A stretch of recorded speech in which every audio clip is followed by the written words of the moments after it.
Sick. Bam, we're live. Bam, we're recording. Yeah. What up? Heck yeah. Heyo. I just going? like What's good? What's good? What's good? What you do is you just do the like classic. Good evening, ladies and gentlemen, and welcome to the podcast. Let me go ahead and preview the stream. Let's do some test sauce for the audio. All right. Bet. Okay. Yeah. I'm gonna preface for anybody in chat or anybody that's paying attention. I have a basset hound in my room. He's diabetic, and I got to keep an eye on him. So if he makes noise, I apologize, and I will mute myself as fast as possible. He's lying to you. It's a cat. Recording in progress. Thank you, Siri. I don't know who About type of cat instead of chat. Yeah.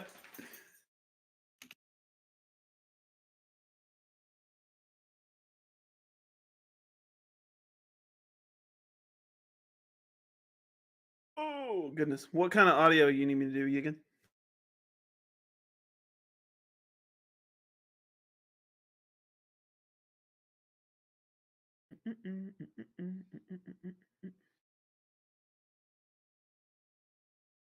Welcome everybody to Podcast Undefined.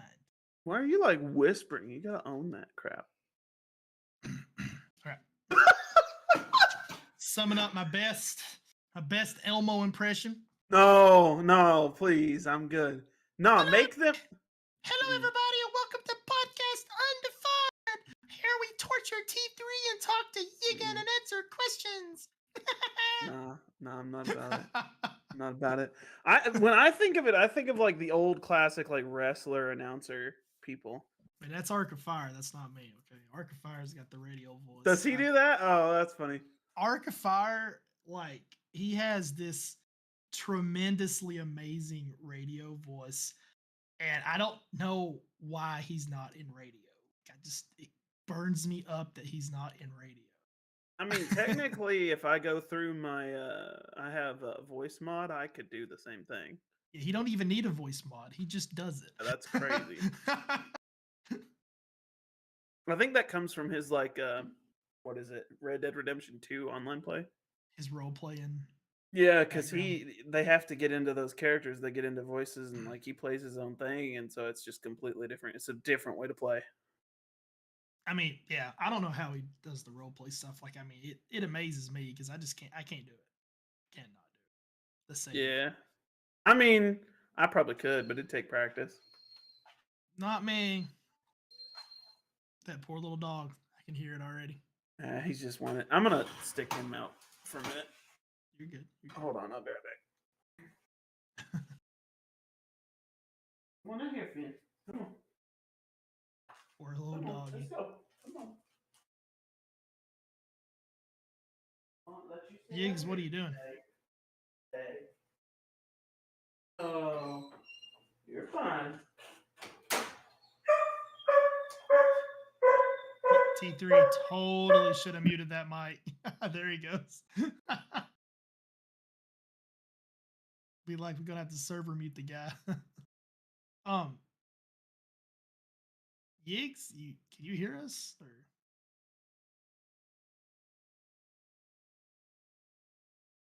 Yigs, what are you doing? I'm trying to test audio. I don't know if it's coming through or not. So talk. Hello, breaker. 1, 2, 3, testing. I'm trying to test audio. Yeah, it's coming through. You got this. I'm gonna download the live stream after it's done. By the way, I'm gonna edit around on it.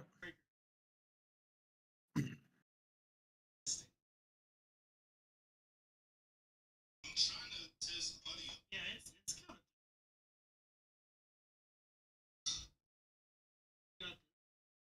I'm gonna download live stream after it's done. All right, talk at the same time as me. Hey, what's going what's on? Up? Hey, how you doing? everybody. Testing, blah blah.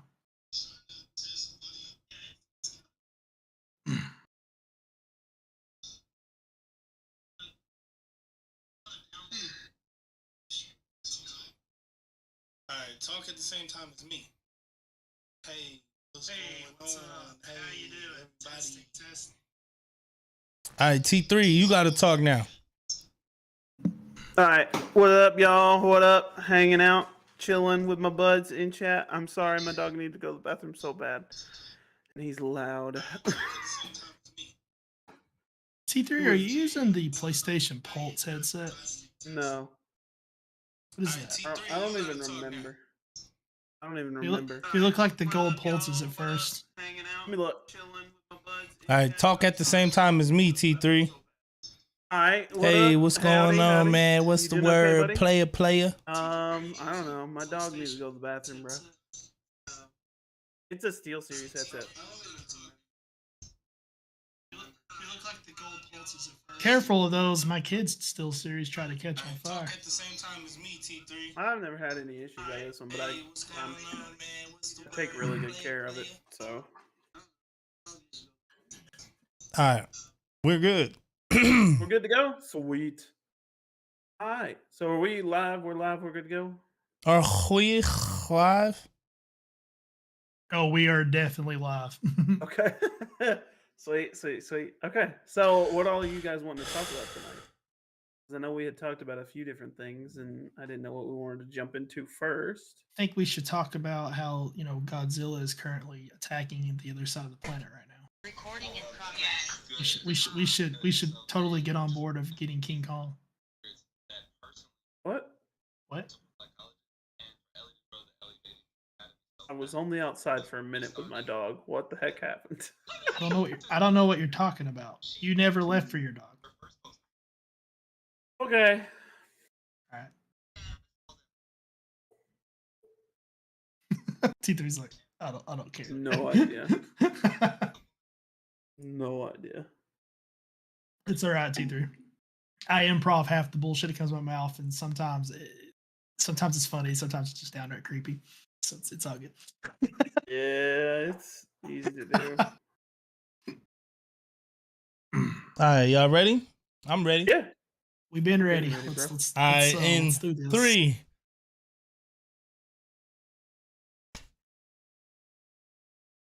Okay, look. You know what? I thought we were going to talk about something. I didn't want to be. I don't know what you call it. I think it was licked at. Oh, That's what So- it looked like. I don't know. actually, let's start for real this time. All right, so 3, Okay. 2, 1. We're ready. Blast off. Damn, Yeah. I don't have no chat up. We get the chat up. You good? I got the chat up. There's Welcome nobody in, here, chatters. but I'm pretty sure I'm the only person watching because it went from a Welcome 2 in. to I'll be 1. fine. What you Yeah. call it? I think it was licked. I would totally not cuss on this. Just Pop out chat. Is that a reverse burp? Yes, you heard that? Don't Yeah, hear I it. did. Why? Get outta Why here. not? That was Man, crazy. just You like, heard don't that. hear it. Don't hear it. Yeah, it was weird. No, sorry. My headphones are great. Oh, hey, I wasn't dissing your headphones. They look cool. I just said be careful with They're it. cool. I can change the color on the sides too. Where it's Alright. right there. I can change You- whatever Here we I want. go. You can change the color on mine as well, but like I keep mine off because I don't want to blow my battery out. Because I've realized they last longer without the LED crap. all right. So we don't have much time anymore because we did a lot of time talking about eating booty and how Sora loves it so much. But anyways, so No. Don't throw No, me into so- your weird booty trio with whatever Trio. you got going on. There's only 3 of us here. so Le- anyways, Freaking Yiggins over here with hot sauce. It's a whole ordeal. You don't want to I be part am- of that. very excited, right? Because this is the first episode of our new podcast Undefined. The best, one and only amazing podcast from Content Undefined, right? We bring this to you. It's supposed to be 4 people, but one of the people has some parents in town. They don't get to see them that often, so they were like really trying to maximize that time, which I believe. Maybe y'all will understand why I believe in that so much. Another episode or whatnot, but right now, just know, Buzz, we miss you, bro. Miss you. You do.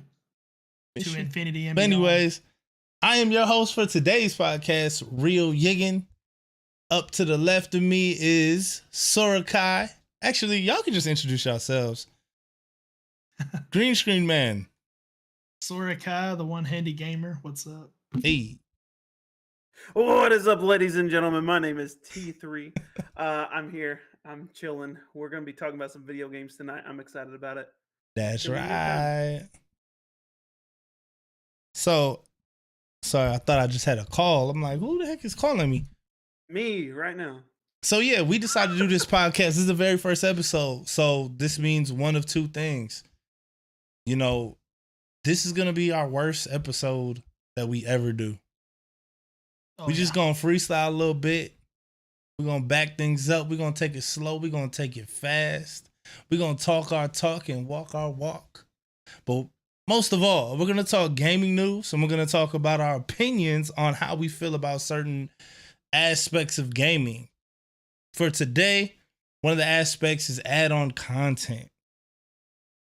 Specifically because the new Monster Hunter Rise content came out. So I asked T3 how he feels about add-on content. So it's actually pretty interesting because before the podcast, we were talking about like paid add-on content versus free content. Yeah. Actually pretty interesting because if you don't know, Monster Hunter is a game where you hunt monsters and you use the monster parts to make better armor and better weapons to fight the bigger monsters. And it's a very simple process. The game has a very repeatable system, and there's a ton of levels, so it's pretty easy to do. With Title Update 2, which is what we're looking at for Monster Hunter Rise with the Sunbreak expansion, they've introduced a few new monsters, which is all free. Have to pay for any of that. They've added some new anomaly quests. They've added, I think there's another like Elder Dragon variant that they've added too. All of this was free. Very good. I've played through it. It came out last night, and I've played through most of it today on stream. And I've been working on a few of the quests that I'm working on for that. But they also added some things in the eShop that people are a little worried about because it's paid. And so one of the things that came with this title update is layered weapons. So if you don't know what layered weapons are, essentially you can have a fire sword that looks like a fire sword and you love what it does in game stats wise, but you hate the way it looks. So layered armor, layered weapons basically says, well, you can change that to look like the sword you want. It'll still keep the same effects, nothing changes. They have free layered armor, layered weapons in the game to pay for them. But there's certain ones that you can pay for in the shop. And so people were a little worried about that going into this update because, you know, how far are they going to go with it? They don't want it to be like, oh, well, you have to pay for an exclusive weapon. So what are your guys' thoughts on like paid add-on content versus regular content? I, for one, see it as one of those things that's kind of like, I can kind of take it or leave it. It's just kind of there. Especially if they're adding free ones in the game. Like, I don't really see what the big issue is.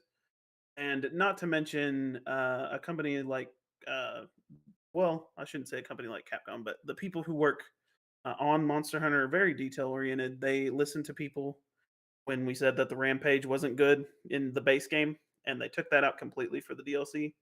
I think they're in tune, but I know that there's a lot of companies who would take advantage of this. So I think it's an interesting topic. What do you guys think?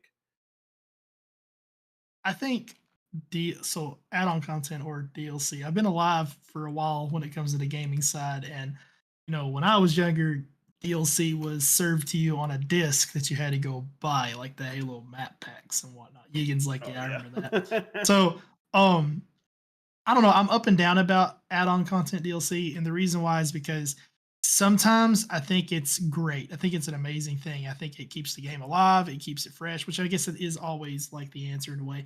But my big thing with it is the prices. If you buy a game for 60, it's sometimes now $70, and then they start pricing these add-on contents for 30, 40, sometimes even $60. I think think at that point it's ridiculous. Like, for example, let's take Destiny, for example, where we'll take Final Fantasy 14. I play 14 like no other. It's my main game. The expansions, I can see, like, okay, you take expansion of Final Fantasy and expansion of Destiny. With Destiny, they're pricing their game at like what, $60 for an expansion, or is it 40 or 50? It's somewhere in that ballpark. Average is usually 50. 50. Okay, fair. I think on those sides, it's usually like a ripoff because yeah, and there is a lot of content to it, but it's like so short lived and it's not that long. And then once you finish it, there might be an update here and there, but it's usually done. And I think pricing it at that is ridiculous. But when you take, say, something like Final Fantasy 14, for example, they usually price theirs between 40, $50. I think it's 50 as well. To me, that is still a big steep in price, but I think it's more worth it just for the sheer fact that they literally do give you an entire new game. I mean, we're talking like 40 to 60 hours of story. Not only that, once it's finished, there's about a year until the next expansion comes out. And for that whole year, they're supplying updates every other month to the story. New content, new dungeons, new outfits, new weapons, new story, etc. for that whole year. And you don't have to pay for it because it's considered a part of that expansion. So that right there alone is worth it, in my opinion. But when it comes down to other games, they're like pricing this big, huge thing, and it's like 6 hours to 10 hours. I think at that point, it's a ripoff. That's kind of how I see it. When it's a free game, it's a different story. I can understand them charging 40, $50, if not more, because it's free. The game's free. They have to make a revenue to not only keep the servers up, but also pay their dev team and make a profit to keep providing the assets to the game. So it's a little different there. I do think a lot of times they go the wrong way because they'll create like a battle pass and put a skin in there that maybe it's like, I don't know, 60. Like take Valorant, for example. Valorant, you literally have weapon skins. I'm talking weapon skins for like $30 to $60, which is insane. I get the game's free, but that is insane. And then So you've got let stuff. me ask you this question. Sure. So in this case with Monster Hunter, there are 14 different weapons, and each weapon got one layered armor set, Okay. which you could purchase for, I think it's like $2.50. That's fair. That's fair. Which I No- don't think is super crazy considering there's no stat changes with this. So I'm a firm believer that any cosmetic DLC should not proceed past $5. I'm guilty in buying stuff that's obviously more expensive than $5, but I don't see there any reason why they should put something up for $5 more than $5 because it's just a skin. I mean, it's just an outfit. I mean, I get it. You know, maybe there's some kind of underlying cost that I'm not aware of that they need to do for like the artists and stuff. Because I know like Call of Duty Warzone, for example, they always say stuff like if you look in their skins, it says like, you know, you're contributing to the artist. So that kind of tells me they have like contract artists out there like designing stuff specifically for Warzone. So I get in a sense why that's more expensive, but I also know when you buy a skin pack in Warzone, you're not only just getting a skin, you're getting the skin, you're getting a bunch of skins for guns, you're getting a couple like armor pieces and like little amulets and stuff like that. So it's like kind of like a package. Then you compare like let's say Fortnite, and when you buy a skin for Fortnite, not always, but a lot of times they're variant versions, and there's also like custom emotes and stuff going into it, and they're very high quality. And it's not like Apex. In Apex, you have a skin; it just changes like your armor, you know, and it's like not even that good of armor. It's like the modded versions of T3, not T3, Titanfall Modded 3 versions of me. T3. No, T3 is in Titanfall 3, but yeah. So let me kinda how I ask you look at this it. question, and I don't know, like Yigan, do you want to chime on this in on this before? Yeah, I don't want to switch overtalk topics a you little again. I bit? apologize.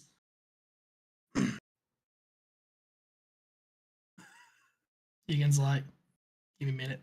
He's got to ponder on the question. Hello? Hi. Sorry, yeah. So I personally, it's it's kind of split, but I sway in the direction of, like, if you're gonna give me a really good game, right? Like, you're gonna give me God of War 2018. If Ragnarok comes out and is fire, right? And then you're like 4 months, 5 months later, you're like, yo, here's this free content that we came out with. And it feels like, they just gave us some free stuff that they couldn't add into the game or something, some extra missions. And it was tacked on. It was like 10 extra missions that really didn't matter or nothing like that. Save it. You can keep it. Right? Like, it's neither here or there. Thank you. But also, you keep it. Like, I'm not worried about it. So are you more in line with, like, just give me a full game? Give me a full game experience? Yes and no.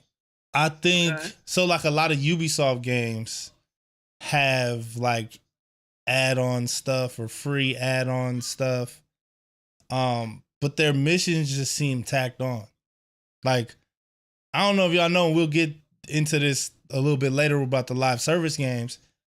I hate free to play. I would rather pay $60 and I can unlock things how, progress and just keep playing the game for 300 hours and unlock, then keep unlocking random stuff, have infinite damn missions. Like, it's not infinite missions, but it's way too damn grindy. Like, there's not a lot of substance, especially early on, so on and so forth. Like, I don't want a little power up that I had to pay a little bit of money for that helps me defeat all the enemies on the screen. That's more like mobile type stuff, but even still, like, I don't want to pay for nothing. Like, I want a free to play game that feels like I paid for it. Okay. You just don't like I don't want to grind. I don't like pay to win, but I also don't like Fortnite is cool, right? Yeah. But I'll play Halo 5 all day, right? We can't say infinite because I haven't really, like, infinite is free. But, like, I'll play Halo 5 and pay $60 for the game, even though they have rec packs and all that. But they gave us, all the content was free. All the DLC maps that came out afterwards was free. All the new modes, the new maps, the new weapons, everything was free. The only thing that wasn't free was certain promotional, like, charity rec packs, the esports rec packs, and like certain other things. But even then, other than the charity rec packs, you could save up your points that you got by playing, and it didn't feel like a grind like crazy, right? But you definitely had to play to get 100,000 rec points to get like gold packs, and gold packs always netted you at least one legendary thing, and you were able to, you might have got like hella doubles, but you could instantly sell all your doubles and it would tell you if it was a double. And so it was just super streamlined. I paid for it. Yes, you kept me getting them dopamine shots. You kept coming out with skins. All those skins were free. All those skins came out in rec packs and this and that and whatever. All the guns came out in rec packs.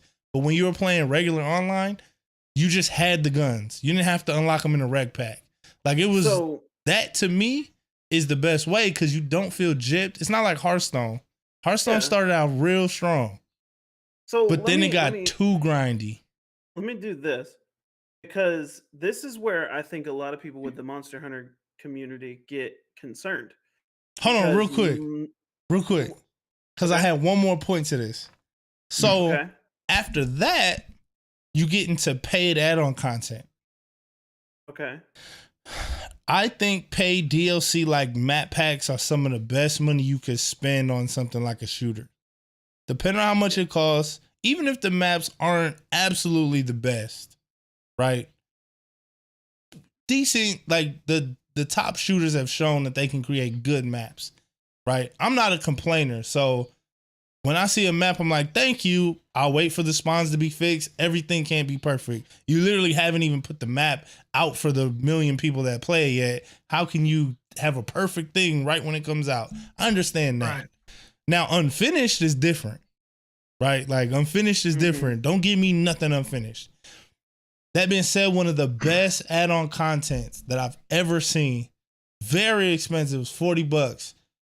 And I believe it was called Iceborne?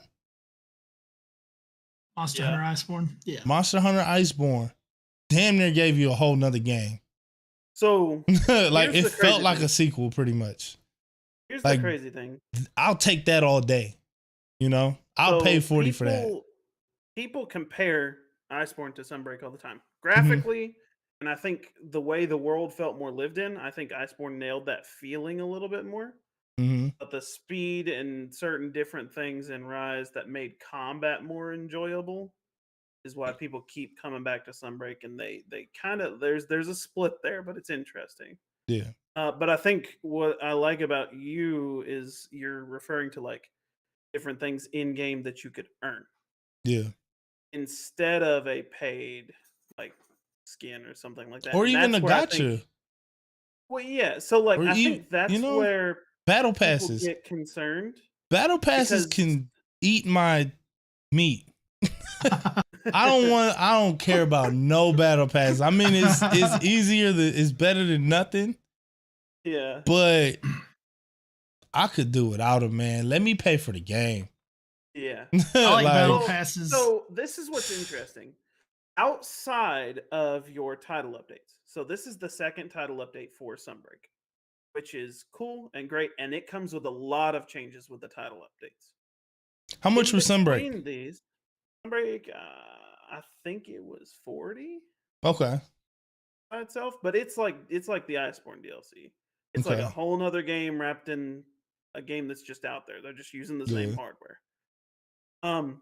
In the Monster Hunter community, they have these things called event quests, which is one quest that they'll release like 1 week, and if you do it, you get like a special emote, a special skin, a special sticker pack thing that you can use, and you don't have to pay for it. I think a lot more people would have been happier if these weapon skins have been tied to an event quest. And I think that's where the biggest concern is. Now, I'm all about like if you give me an event quest that's not a sticker pack, because I don't really care that much about stickers or like emotes or whatever. Like it's there, but I think Monster Hunter, when you get down to it, is like you would notice the skin before you would notice an emote or a sticker pack. So that's just my preference. And they still are doing that too. I believe they've released 2 or 3 event quests that have had skins attached to them. Or just Sunbreak. Ace Rise, there was multiple. And sometimes they'll do these event quests where they'll like do a collab with another company. And so like they did Universal Studios for one of them. Universal Studios Japan.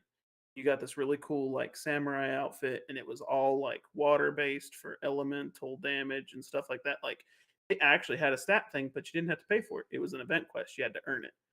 I think when it comes down to if I could pay for something or if I could just earn it, I think I'd rather earn it because it makes me feel more proud to have the armor that's hard to get because it's hard to earn rather than me feeling bad because I don't have the money to pay for a skin that doesn't matter. Yeah. I think you drive there's a real thin line between like making the ability to buy said armor like I don't remember. I don't know how to say this, but I think that there's a very thin line between making like giving the ability and then in earning and making people earn. So like I remember when like the newer Need for Speeds dropped, and it was like you can literally just play the game just like you played through the old, Most Wanteds and Underground 2s and this and that. And the reboot of Need for Speed was like Underground, Most Wanted, all in one, right? And they ended up including an option to be able to just unlock everything. And so it was just kind of like just the fact that you just let me even see it and made me like, okay, if I pay $30 extra, I don't even have to play the game. So then now you had like, you get a different type of crowd. You know what I'm saying? That doesn't necessarily take the game seriously and this and that and that and this. And it's like, the game wasn't hard. So it wasn't like you're going to, like, little kids could still beat it, especially if they put it on easy. Right. Yeah. But like, I remember when even it showed when PlayStation 3's online was free. Right. Huge difference in the skill gap between people who play competitively on PSN and Xbox Live. Huge difference. It was instantly noticeable. People who played on PlayStation would lose to the weakest players on Xbox. No, it wasn't that bad. But to the middle end of Xbox Live, right? People who shredded on PlayStation. And it was just because like all their competition just wasn't serious. Because everybody was available to just play. You could play whenever you wanted. It didn't matter, so on and so forth. And I think that's kind of what we're seeing with a lot of these free-to-play BRs. You know what I'm saying? They're getting a little better with matching you with certain people, but at the same time, it's so short-lived because as soon as you die, you're right back in loading screens. Yeah. You know what I'm saying? As soon as so you can't really gauge, like, are we playing against experts? You know, or experts a lot of times will just play against bots. You know what I'm saying? Not real bots, but super garbage, like inexperienced me, pretty much. So you know, here's where I think they're going with this. Mm-hmm. It's in Monster Hunter like spot of things. I think right now they're dealing with. So Sunbreak came out March-ish, I believe, and essentially. DLC has already run its course. They're dealing with title updates, and there's only 2 title updates left. And this is the first time that they've introduced like a paid weapon DLC, which really doesn't matter. I mean, they've had layered armor for forever. So, like, I think if it's the company and they're seeing that like there are people still playing my game months after like the DLC released. You know, I've got 2 title updates left. So, like, the game's life cycle, if it goes like Iceborne did, you're probably looking at a new game in the next year or 2. You know, is it okay for them to start doing this for the people that are hardcore fans that probably would pay for it? I think it's just smart marketing. I think they should continue to go free. I think they've already made their money back, but there's something strong about releasing little gems. People just appreciate it, right? They don't have no problem paying $40 for the Sunbreak sauce, but then when they say, look, you pay for this, we're going to just, all these little updates that we may not have gotten to or this and that, we're just going to give y'all for free. Here y'all go. And mainly it goes a long way because no one's doing it. There's a few companies that are doing it, but like everybody's out for the cash grab. Everybody's out for the free to play grind session and the ads and the this and that. So when you got somebody that makes a really good game and then you're playing it for 500 hours and then they're like, okay, well, here's some stuff that, you know, y'all wanted. Maybe we couldn't get it out, whatever. You're like, I really appreciate that. It just makes you feel warm inside. Yeah. You know what I'm saying? Here's my other question. What's up, sir? Let him go ahead. It's fine. So here's like my last thoughts on this. Is there something wrong with them doing both?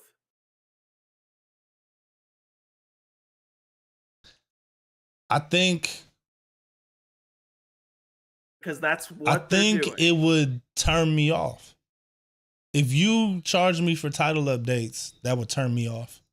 No. I think it depends on just the in the layered developer. That's what they're doing. They're doing both. Oh, if you, yes, I think no. Go ahead. Like, I appreciate you giving me anything free in the first place. right? Especially if it's good. And then now you're offering me a paywall, you know, for other stuff. Like, I'm cool with stuff being available to purchase in games in general. I don't necessarily like when, if you can earn it,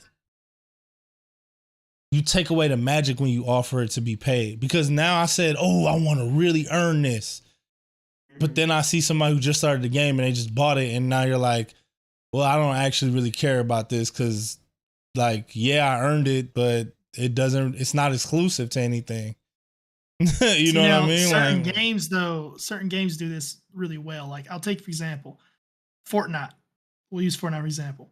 So you said you don't like Battle Pass and stuff, which is fair. And in a lot of cases, I'm the same way.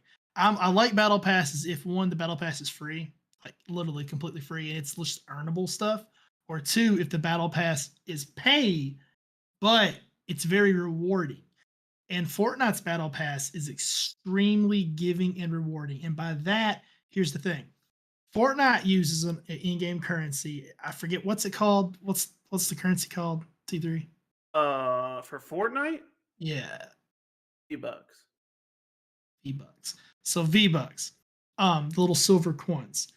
If you buy a battle pass one time, and if you're smart about it, and that means like don't go and blow it, if you complete the entire battle pass, you actually have enough money to buy the next battle pass for free with in-game money. So essentially speaking, you could literally buy the battle pass one time, and as long as you never like not complete it, like if you actually play, you can get the battle pass for free for the rest of Fortnite's life because you can literally just keep making the money. And you might even be able, I don't know if you could or not because I spent a lot of it, but you might have enough to throw over to buy some skins. But they give you a crap ton of high quality skins and a high, like I'm talking characters, we're talking guns, soundtracks, wallpapers, you name it. Like, I mean, they're giving it to you out the butt. And then after you complete it, there's a bonus battle pass that comes with it. And it's a bunch of different variants of the stuff you got. Like right now, the big highlight in this current battle pass is Gwen Stacy's Ghost Spider costume. And her variant is the same costume, but without the mask on it. It's her hair. And it's the same Gwen Stacy model from the last Spider-Man movie Into the Spider-Verse, where it has Miles Morales as the main character. So it's like really good quality. Have you seen that yet, T3?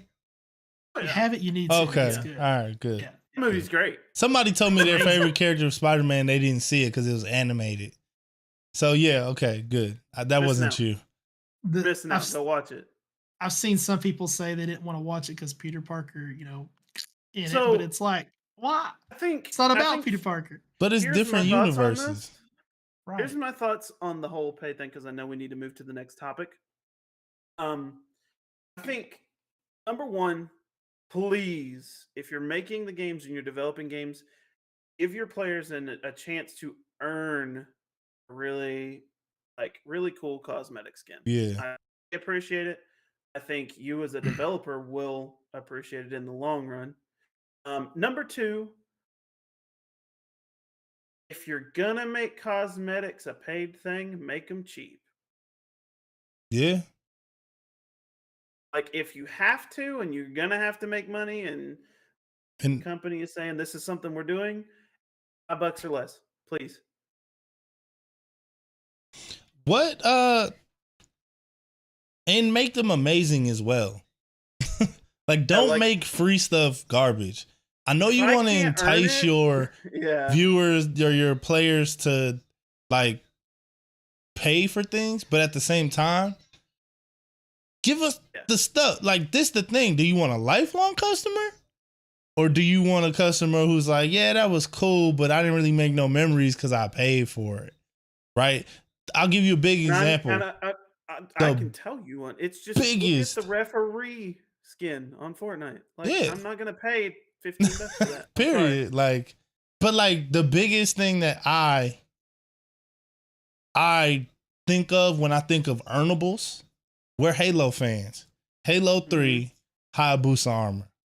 Oh yeah, Hayabusa like crazy. If they let you pay for that, I'm pissed. Going even further, Like, did you guys get the Hayabusa armor with the katana? right. Yeah. You had to like go and find all the little hidden Easter eggs through the story on like the Yeah. hardest difficulty. It's Yeah. crazy. That's when that's what people Right. talk about when they're talking about like epic gaming though. Like, give me the satisfaction, because the work that I put in to earn something needs to be validated by the work that I put in and the memories that I made while earning that. Not the fact that I got it, because if you can just pay for it, then wow, like, it doesn't matter to me. And this goes You know? two times harder for any type of competitive where you're playing against other players. Because I Fair. cannot tell you how many times in Halo 3 you saw the Hayabusa armor coming for you and you're like, Mhm. oh, You're crap, dead. You're dead. this guy's gonna wipe the floor with Hayabusa me. Yeah. or the flaming Yeah. helmet heads. Yeah, the Those flaming two was joints, like- bruh. You So- seen that coming? You're like, well, it's been good knowing you guys. This is my Yeah. third and last point. Not just give me stuff because you're gonna give it to me. Pokemon Company, you used to be good about making these mythicals worth it. You used to have a whole quest wrapped around it. You can look at the Delta episode or going to get Rayquaza in Emerald. I get it. You're sitting here and you're going, oh, well, we made a whole nother game that's basically the same game that I had to pay full price for. I get it. You're going to do something, make a mythical that you can go and earn. Make a quest line that's going to take a few hours, but it's worth it. Yeah. I get it. If you're trying to go that route, just do it with a little class, a little Yeah. touch, little spice, and people sit there and go, that's good. That's good right there. I feel happy. And they brag to their friends about it. Like, tell you how many times I'm like, yo, I beat this monster in Monster Hunter. It sucked, but I beat it. You know? Right. Like, make it feel good. That being said, man, we Speaking- Sora brought up the topic of live service games, which Speaking you of can feeling just go good, ahead and tell us the definition of live service games, because I thought it was one thing, but then you brought up that it was another thing. So Let me bring up the exact thing. Hold on. I I actually mean, I closed can out of it. define it for you if you want. So we were talking about live service games, and I was surprised. I was surprised actually at like some of the games that would be considered live service, because I actually play a crap ton of them. But MMORPGs, if you guys follow my streams, follow my content, you know that I do FPS games and MMORPGs. And loves them. Love the crap out of them. Apparently MMORPGs are considered live service, which I guess makes sense, but it's like on the higher tier of like live service. It's like on the tier that, you know, works sort of. And then you kind of go further down, like you start getting to like stuff like Destiny, and then you go all the way down to like to the bottom, which would be like Anthem. You know, that's dead now. But what is so the official? I just want to say that was, I was excited for Anthem. I wasn't excited. I wasn't excited for Anthem at launch. I was like, yo, this game kind of looks whack. Like, something about it doesn't feel right. I got the same thoughts with No Man's Sky. Everybody was hyping up No Man's Sky, and I was like, why? This game looks trash. And it came out, ended up being trash. But with Anthem, I thought the same thing. But when I got excited is when they said, hey, we're going to actually go ahead and revamp entire Anthem. Right. When game that was a companies do that, I love it. Right? Final Fantasy 14 did it. And it became one of the best of all time. One of the best MMOs of all time. Freaking No Man's Sky did it to an extent, right? And a lot of people ended up loving it. Right? And then they said they were going to do it with Anthem. And then they didn't. They abandoned it. Which, granted, we're talking about EA, so it's not that big of a surprise. But so the actual official definition for live service games. A live service game is a type of video game a live service game is a type of video game that's designed to keep people engaged, so they play it for as long as possible. That means that instead of making one game and moving on to the next, companies create a game they can update for years to come. Now, that does sound in a way, good on paper. But this is the type of game that only works in a couple situations. So, like MMO wise, it works because when you have an MMORPG, you have a literal living world. I'm talking like it's got its own cities, it's got its own economy. I mean, like it's an actual world that's moving and active in real time. That's why it works. Plus, if the developers are getting the money from like, the subscription fees, whatever, they're able to produce content that is, very, very high def content, very high quality, good, enjoyable content that is memorable and worth replaying. Now, when you take it down a step and let's say we go to Fortnite, it also works in stuff like Fortnite and Apex. And the reason why is because Apex and Fortnite runs on a system that's like, it's a shooter, but it's a battle royale. And battle royales work because they survive off of battle passes and skins. And you have like competition and skill, and the community itself kind of keeps the game alive because they're improving, they're getting better, it's fun, it's competitive, that sort of thing. But if you go down another notch, we're getting to where it's kind of bad. Let's take something like Halo Infinite, for example. We're going to keep going until we get to Anthem. Anthem's on my bottom tier here. But you go down to like, let's say Halo Infinite, for example. Halo Infinite is a live service game, and it's very different from the other Halos. It's the first of its kind. We didn't have to pay for the online. They separated technically two different games. You got the online, which was free, and then you have the story mode, which was paid. We got a game that was like, what are we doing here? Like the so we got a game that was that's what I'm telling you. Not to interrupt, but dude, you just put your hand out and she just slapped that thing in there. Fair. I actually can't see Ian's camera that well because my camera's blocking him. But green in that. It's untelling what he's always eating on like stream or record. Like he's always if Yigan doesn't eat, he's asleep. It's one of the two. Can't hear you. Yeah, we can't hear you. You're muted, Drew. You're muted, dude. But going back to it's the like Halo a minty situation, Oreo custard. Sorry. You're good. But going back to the Halo situation, it's like we got a base game. Instead of getting something that like they developed for years, we didn't get nothing with quality. We got a game, a couple of playlists. Like I'm not talking 5, 10 playlists. I mean, we literally got like 3, 4 playlists, no ranked. And the ranked, when we did get it was like what?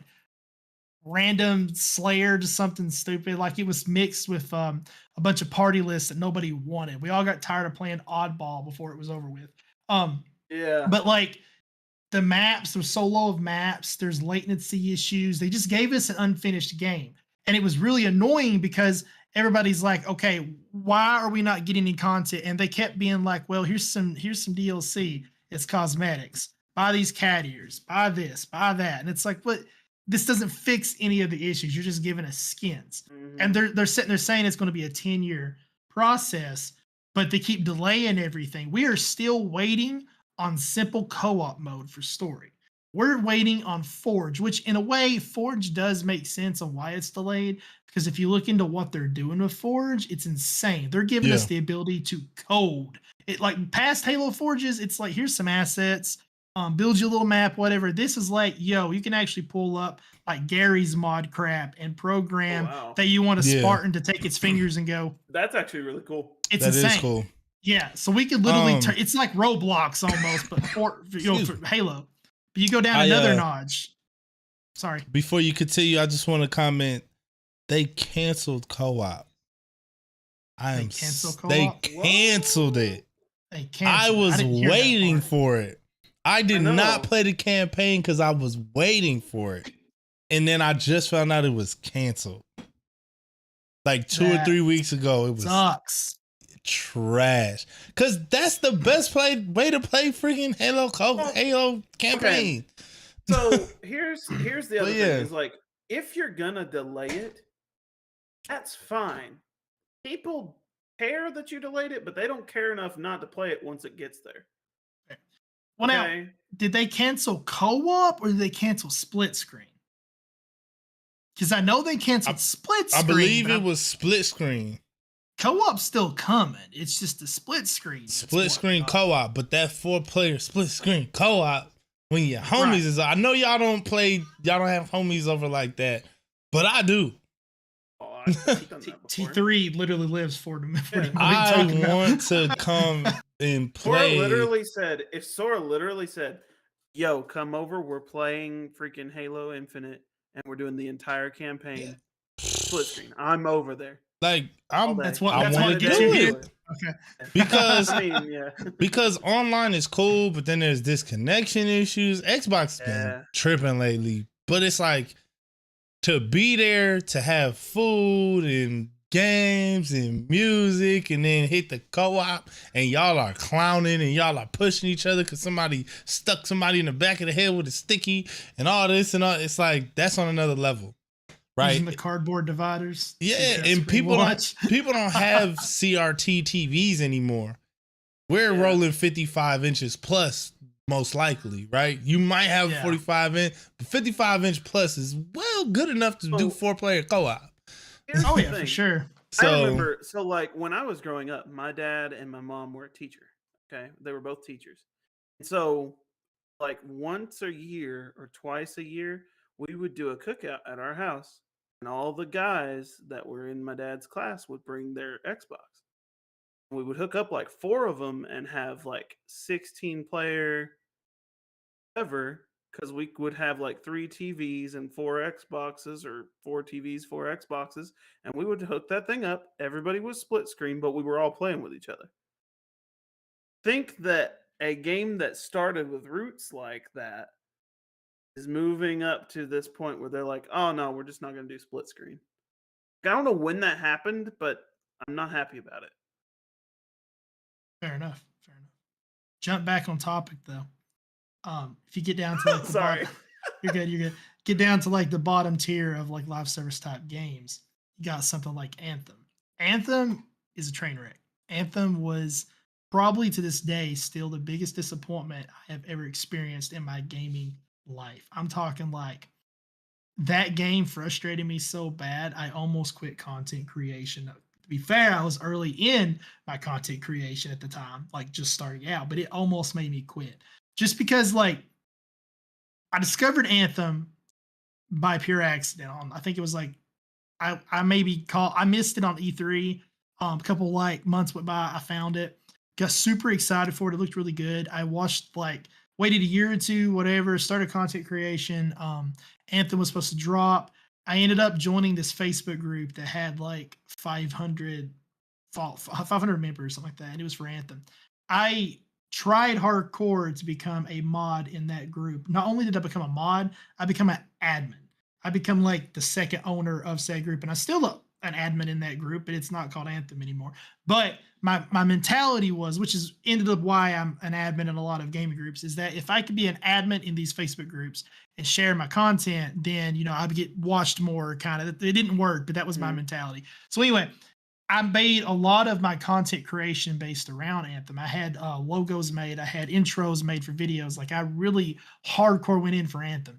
And when Anthem dropped, it was fun as crap. I mean, like that game was just glorious and amazing. Like I loved it. It had so much potential. Like we were having insane amounts of fun with Anthem until we hit in-game. We hit in-game. And it was like the biggest slap in the face because there was nothing there.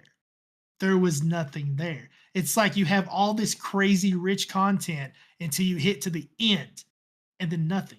And it's like, okay, cool. They're going to add some stuff, whatever. So they didn't make this announcement saying that when you hit in game, you're supposed to replay all the missions on hard mode, get better loot. We're all like, cool, whatever. That's good till they drop something. So we start doing everything in hardcore mode.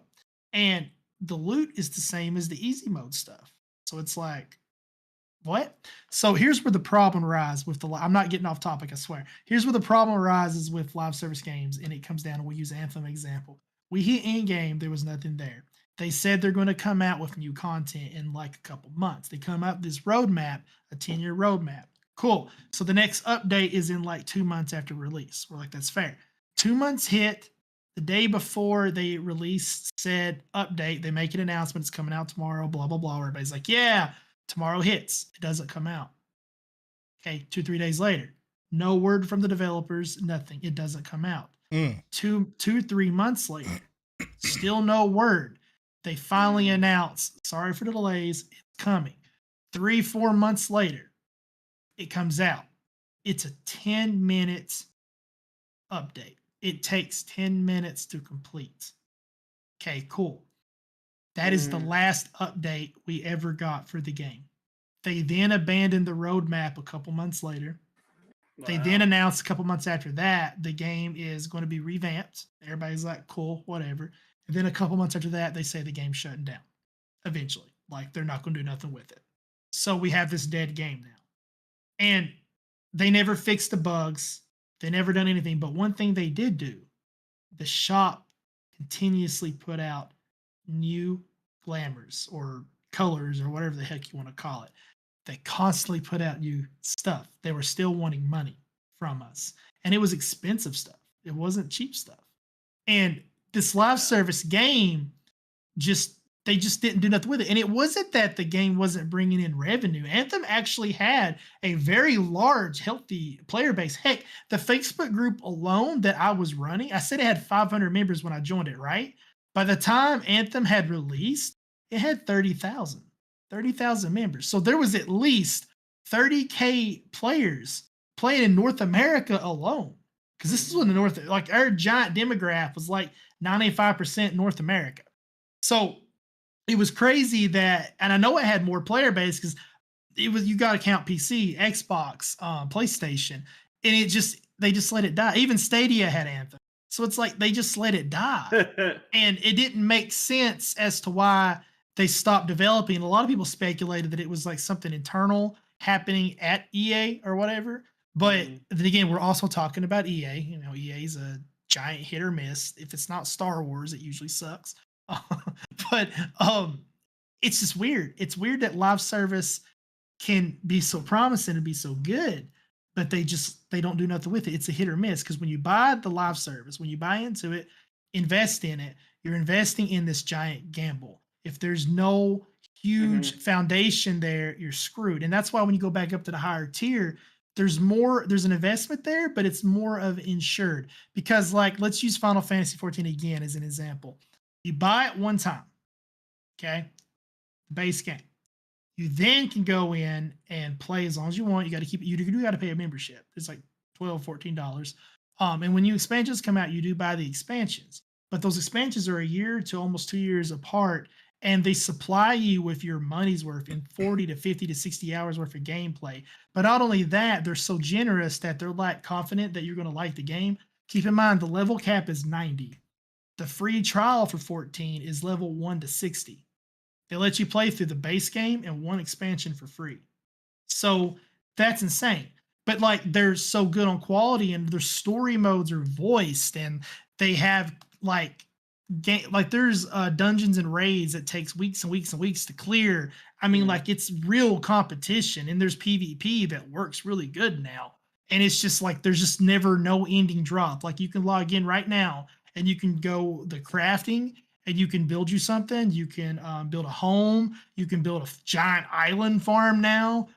You can go gather materials. You can fight. You can do story. You can do PvP with other players. Like, it's just endless. It's endless what you can do. So live service can work if it's higher quality, but the lower quality stuff is just not where it's at. And I think I'm done with my rant. So is Monster Hunter live service? So Monster Hunter is a game that you don't have to play multiplayer. Yeah. I wouldn't say that it's an MMO, but it leans heavily towards MMO tendencies. But is I it think live it's a little service bit, though? I would say Because they have expansion packs, so. but they ultimately rely Here's the on, weird hey, thing. we're going to actually come out with another game pretty soon. Yeah, so it's more like a game and a DLC and little updates in between. So do you think it's that kind of Sunbreak like, is a DLC or is it an expansion pack? I would say that Sunbreak is a DLC because it gives you. I've played it for more than 100 hours, so it's more like a full nother game. It's a whole nother storyline. It's not just an update. The title updates that they give you in between, though, I would see more like live service. Because Fair they're enough. like 2, 3, 4 monsters, nothing super crazy, a couple weapon upgrades, nothing out of the box too crazy. Just to clarify, though, Monster Hunter is an MMO. Technically speaking, Call of Duty is an MMO. MMO stands for Massive Multiplayer Online. Any kind of game that has a massive player base is an MMO. But there's a Well, difference between an MMO and an MMORPG. the reason why I Throw that say out there. Monster Hunter is a little different is because like it didn't start in an MMO headspace. True. Like Well, it started back on like PS1 days where you were like using the right joystick for your weapon controls, which is kind of crazy. But the newer one is MMO. The newer But ones it's- lean more towards that way. but it's not. So MMO actually is derived from massive multiplayer in the sense, not in the sense that it has a big multiplayer base, but in the sense of when you're online at any given time, there's a massive amount of people in your session. Right. Yeah, and Monster and Hunter it is- no. continues. Like it continues. Like if Monster you play Hunter- WoW, Yeah. like you're not in the game with a couple of people and then that session can end. It's constantly living, constantly Yeah. people joining but- and going, and that you is know. an MMORPG. See, I thought the same way, and it threw me off Yeah. until I noticed something on Steam one day, and that's what got me to look this up. So when I was on Steam forever and a day ago, there was a shooter. It's just a shooter. I think it was World War III or something, and it had the tag MMO, and I'm like, what? So I clicked I typed in MMO and everything, and I loaded it up, and like everything was popping up from Smite to this and that. And I'm like, what the heck? So I Googled it, and what it is MMO is standing for, not because you're thinking like a massive online world and there's people left and right, which is what I was thinking of, but that's an MMORPG. Well, So RPG just means role playing game. I know, but that category combined is what that mindset is coming from. When you say MMO, you think of like WoW, Final Fantasy, Guild Wars, etc. But Yeah. if you go and look at Call of Duty, for example, Call of Duty classifies as an MMO because if you're playing like, let's say, Team Deathmatch, you're connecting with servers between random people, and it has more than 5 or 10 people in there. And then if you go to Warzone, there's like 100 of you. So like that is considered massive multiplayer online, but it cuts off there. It's an MMO, and then it's also an FPS. So it can be anything. So with, damn like, it. online. So everything is MMO now except a fighting game. Pretty Even much. fighting games are MMOs too, technically, if you play Street Fighter Online. Like, go to Steam, type in I'm MMO, looking- and watch what pops. I'm looking at Monster Hunter Rise in Steam right now.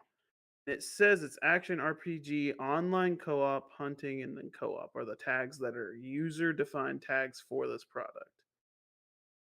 So here's the thing about Monster Hunter, and this is why I say it's a little weird, is you can play it like an MMO, but you do not have to. You can play the entire experience single, solo. You don't have to use other people.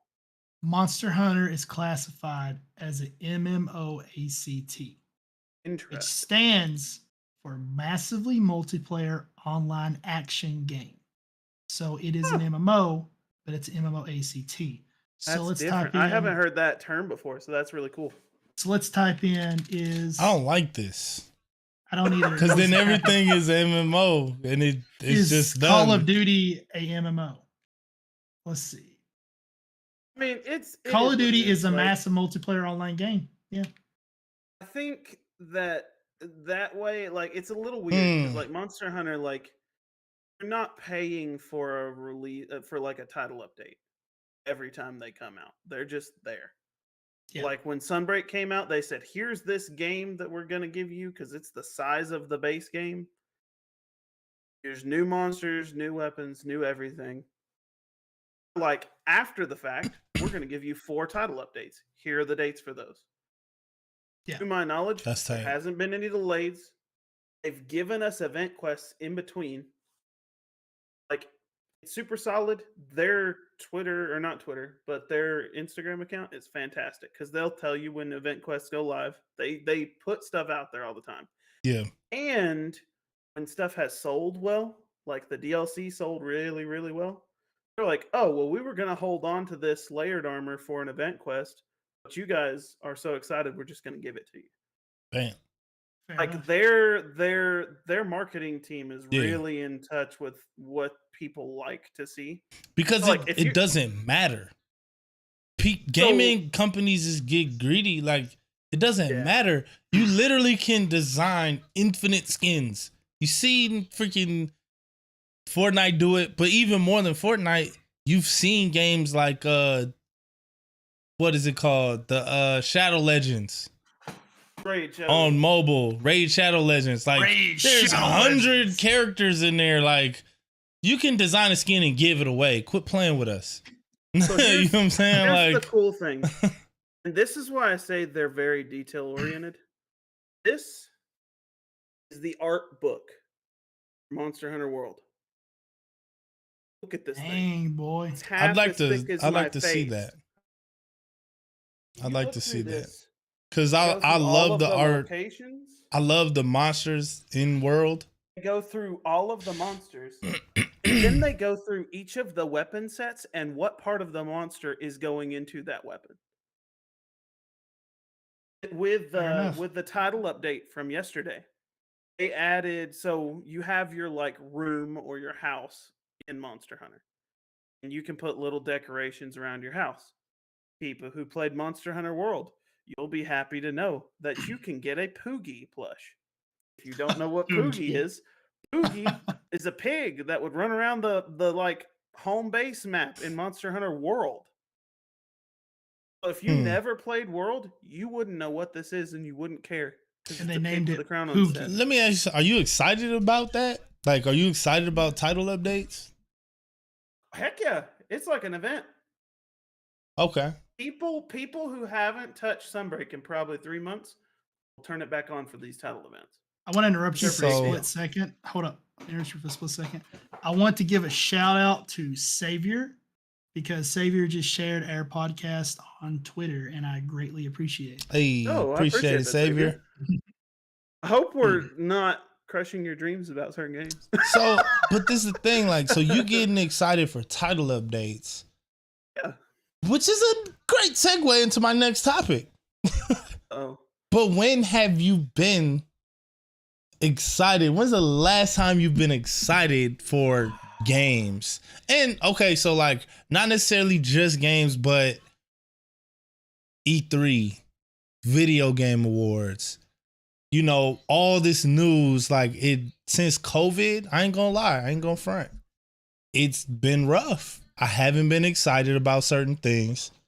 I haven't, you know, even played a lot of stuff. I can say, oh, I really love that franchise, but then I'm just like, but I'm not really, like I don't feel bad about it, but I'm just I not know. like hype as hell like I used to be. Mm-hmm. Now, I know like gaming isn't the prime of the problems of the world, but you know, everything died out when COVID hit. And one of the things that also died out was gaming. And, you know, really? I don't think yeah, I mean, like, I you think I feel like it completely went disagree. no. hard. You got to understand something. There's a difference. Gaming did die out in a sense of like developers stopped Got you, yeah. being able to Yeah. put things out like they That did. makes more sense. I was like, Consoles.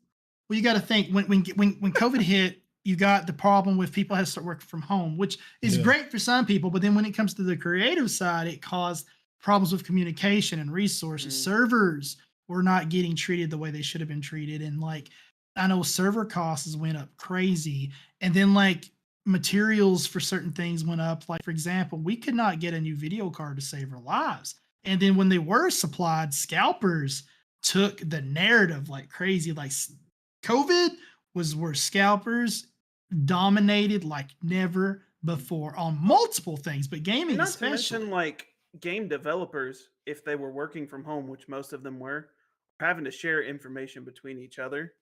And so that opens up to like leaks and different stuff like that. Right. We'll probably get into that a little bit later. But I mean, All right. So let me For ask you the anybody question, who's- So, because we what I don't was have getting too to. much time left. Okay. But when is the last time you've been truly hyped for a game? In the same way you were back in the day when you were, coming up with, 360 era, 7th gen type stuff. Like, when's the last time you were actually hyped? Like, I gotta pre-order this for real. I need this day one. I'm gonna take the day off type stuff, Halo Infinite, and got really disappointed. Mm, So, mm, I think this is a little different for me because we didn't have a lot growing up. yeah. I did play Halo. I did have an Hold Xbox. on, T3. Speak to that, Huh? Sora. Speak to What? that. What? Why were you Halo disappointed? Infinite, like, because when I first saw Halo Infinite, I was like, yeah, it's cool. But, like, Okay. so speak to your excitement leading up to your disappointment. I am so for those that don't know, I'm very involved in the Halo community, and by that I run multiple Halo groups. I interact with Halo members every day and at nighttime. Like, I'm talking in the hundreds, thousands of numbers weekly. With that being said, I have got to experience everybody's pros and cons, wants and needs. I've got to see what people are hating, what people are wanting, leading up from the announcement of Halo Infinite to seeing leaks and developments, to the flights, to the actual game releasing, all the way to where we're at now. And when Halo Infinite was first announced, everybody was like, "Yeah, like it's a new Halo," and we were excited and everything. And we got our leaks, and it looked really promising. It looked crap in a way. It looked good, but it looked plastic, so to speak. And the mechanics looked great, but the visuals were a little but I could get by. I could have got on board. It just would have took some getting used to. But it wasn't ideal. And then they revamped it. We got to see what we got now. And Halo Infinite's a very beautiful game. It is. It's a very aesthetically beautiful game. But the flights came out. So we got in there, and the first set of flights, it was just, like versus bots. It wasn't real people. And the bots, when they had like a weird learning curve to them, and they were upping the difficulty on them every day. And them bots at first were there were nothing. We were just thrashing them, whatever, getting used to the mechanics and everything. And it was fun for a beta or for an alpha. It was really good for a flight test alpha. And then the bots by day 3 were literally kicking our asses like I've never in my life. I have to give Halo Infinite credit when it comes to their AI. I've never met an AI in my life that could strafe, duck, and jump and fire over top of you and then teabag you. They teabagged us. That's the crazy part. Like, I was convinced it was real 343 players on day 3 because I was like, there ain't no way. But Yeah. it was bots. That's the kind of robots I want to fight. Yeah. So then it comes around, and the second set of flights came out, and they were better. They ran better. They were good, but they weren't still final release game yet. So Halo Infinite does drop. Immediately, I noticed that it's exactly the same as the flights. The only difference is it's running at a higher FPS, and it's not as grainy. So that was my first red flag concern. And you were playing it, you started noticing there's this desync. Like, at times you could be shooting somebody, and it's like they're immortal, they don't die, and they run up and they just kill you. And what's really happening is, I'm gonna use my nub here. So the character's running, you're firing, your bullets are hitting the character, but in reality, that's just what you're seeing. They're actually standing over here, and you're shooting at the wall. But And the that's desync different kicked from in. lag. Right. Mhm. That is not Very lag. different from lag, yeah. It's a desync. The server itself is not on real time setup with what you're playing on. It's a whole weird shebang bang, and it's not lag. Shebang bang. Yeah, it's not lag. It's a whole next level shit. So we had the problem with that, and it's still a problem. They never fixed it. You notice it the most with the Saber, but it's a weird thing, and that goes back to live service and all this crap. But like, I don't know, man. It was a disappointment because it's like you just keep expecting them to fix it, expecting them to drop content, but they won't do it. They keep delaying stuff, and it's like they announced the other day they're bringing back the pit, the map, the pit, And everybody's like, fuck yeah, the pit. One, that's cool. We're getting the pit. Two, that's also a little aggravating because it's like that's old content you're recycling because you Yeah. don't got nothing. But three, it's weird because they made it look like the new Taco Bells in like Vegas and crap. It's weird. It's like it's all glowy purple. It's not the pit. It's a That's place funny. it's shaped like the pit. Speaking of Taco Bell, Taco Bell. did you have a scare? No. Did you have a scare? Don't bring it up. Sora? Don't bring. Yeah, I had a scare. So what about you, T3? When's the last time? Oh no. you We got became excited? We got to discuss the Taco Bell real quick. I got to bring it to life. We got like It's Taco 6 Bell. minutes. You're good. Okay, I'll go fast. So to preface, this Taco Bell is getting renovated, but on Google it said it was permanently closed. The man had a conniption. It was at 5 That's all a.m. you It was need at to 5 know. a.m. Mhm. It was like at 5 a.m. Yeah. And only reason why I discovered it is because my wife called me at work. She works night shift. She called me and she's like, "Why is Taco Bell app not working?" Yeah. And I'm like, "I don't know." So I Googled it and it said permit closed, and we had a meltdown. And it was bad. It was really bad. I live off Taco Bell. It's 5 minutes from my house. It was almost like I got broke up with or something. Like I was literally like planning. I was Googling what's the closest Taco Bell to me because that was going to be my new It was home. one of the funniest Facebook posts I've seen in a while. But then it was okay because I had to take my kid to school that morning. I had a sleepless night because I was worried about Taco Bell. I'm a fat ass, as you can tell. And I took my kid to school, and on the way back, I was going to drive real slow to look at Taco Bell, like a last hurrah, kind of thing. And I saw it said renovating, be back soon. And I'm like, oh. Yeah. Nice. So I think for me it hits a little different because when I was a kid, like I said before, we didn't really have a lot of video games. I did play Halo and some other things, but like as I've gotten older, like right now, the two systems that I have is a PC and I've got a Switch, and I love the Switch. If you've been around anything with my content or anything with my channel online, on Twitch, on YouTube, on whatever, I love the Switch. And so I think the last level of hype from when I was like a kid, like I'm picking this up day one, was like Pokemon Legends Arceus. And that game did not disappoint me. That game was fantastic. It improved on stuff that people have been begging for years. Graphically, if you're playing on a Switch, you already know that the graphics aren't going to be the greatest, and I don't care about graphics as much as some people. T3 literally wants to play games with no graphics. Like this is how much T3 doesn't care about graphics. Mm-hmm. One of the most coveted games of all time came out on every other system. He's like, yeah, that game looks amazing. Okay. But I'm waiting for it to come to Switch. And it's like, this is not why you want to play this game. Was it? Like, you name it. Anything that ain't supposed to be on the Switch. Okay. Witcher 3. Like, what else do you play? There's all kinds of stuff. What is it? And it's a really good game. But it's like rendering in 480p. Like, so what like, is the it? thing is Xenoblade is doing that too. The thing is though is that I noticed this. What I really understood that Switch was like getting bad, like Switch graphics were getting pretty bad, was when they came out with the directs on the same day. And I watched the Nintendo Direct, and I'm like, oh yeah, I'm excited. Yeah, they're doing Bayonetta 3. They're doing this. And then I'm like, Bayonetta 3 looks amazing, and da-da-da-da. And people game, I didn't know when the Nintendo Direct was. I didn't realize that it already had passed. And then so I watched them like 2 hours away from each other. Mm-hmm. And I go into the Nintendo Direct, and I'm like, yo, the Switch looks like PS2.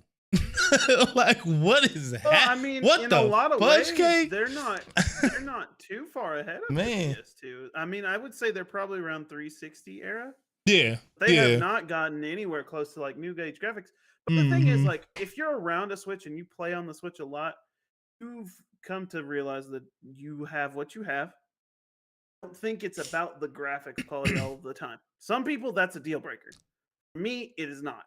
So, like, Pokemon Legends Arceus was great. I think a lot of games for me is like I didn't get a chance to play a lot of games growing up. So now I'm getting to go back and revisit games like Dark Souls. Dark Souls is a game that I played through for the first time this year ever because it was on Went Switch. hard on that And crap. played it And on the was Switch, y'all. fantastic. Played it on the Switch, y'all. Yeah. Well, you know, the fact that he completed it and got good at it on the Switch is actually kind of a merit in its own. Just throwing that out. I On beat the it. Switch, y'all. So here's the thing. What he won't tell you is he hasn't beat the game yet. So I haven't beat the game, Negan actually spent 3 hours crying once, But because I'm he couldn't busy. beat the game. yeah. but I'm busy. So, That being said, and I though, get it. I played Dark Souls, Prepare to Die edition at 4K 60 with improved textures and improved text. It's amazing, right? Like, it feels off the chain Mhm. with the Xbox One X controller. That being said, like, you know, that's another topic. Let's not get back into that because Yeah, you're good, you're good, because you're good. I believe in that, but I think that's an interesting topic of, you know, do graphics matter? Because even certain games that are 8-bit look amazing. Like, so is it graphics or is it art direction? I think it's art direction. You know, now Realistically. So here's we one got of the 8 crazy minutes. things. You're good. So the direct came out. Everybody's talking about the direct because it didn't come out when people thought it was going to come out. Number one. Mhm. Number two, had a lot of farming games. If you don't know me, I don't like farming games. I didn't like Animal Crossing, and I'm straight up with it. I'll tell you to your face, I hate that game. If you like that game, that's great. If you like farming games, this was the direct for you. I'm happy for you. But for me, like, I'm really, really excited about the new Fire Emblem game. Art style looks fantastic. It looks super clean. I'm not super on board with the way the protagonist looks with his red and blue hair. Like, that's a little much. He's Todoroki. But, like, I mean, that'd be sick. But but to be honest, like, that game came out, and you know how we've talked about like delays and things like that. Zelda better be good. Zelda better be good. It's supposed to come out Zelda this year. is going to be good. The only first party title that I've been truly disappointed by in the last whatever Nintendo years is Odyssey. A lot of Name people one of them. loved Odyssey? Odyssey, but I personally, if you loved it, you loved it. If you were like me and you felt it in the trailers, I felt it in the trailer. Like, it didn't even feel right. Like, all of the locations they were going to, like, Mario didn't fit in them. You had real people. You had Some of them were like weird. it was just yeah. it was just weird, right? But even just the aesthetic of everything didn't feel right. Then all of a sudden you're collecting all these moons, literally hundreds and hundreds of moons. Then you realize the skill difficulty was nothing. Mario games are known for being, you know, difficult in the 2D era, but decently easy in the 3D era, right? Even like 3D World is okay. Like, it gets a little challenging, but my wife beat it, right? My wife beat 3D Land on the 3DS, and she doesn't play video games. So, like, for me to be so excited for this launch title, and it has really good graphics now, and I literally didn't have to think, So was such a disappointment to me. Hardest Mario game ever was felt Mario unfinished. 64. Mario I was about to say, 64 RPG is the hardest one ever be made. yeah. It felt unfinished to me. Mario Odyssey felt like a launch title to me. And to Nintendo's credit, I've never played a Nintendo game that felt like a launch title in perspective to the system that it was on. So Super Mario Brothers literally changed the entire gaming industry. Amazing game, launch title. Duck Hunt, right? Mhm. It was on regular Nintendo, launch title. Freaking Super Nintendo, what they have? Super Mario World.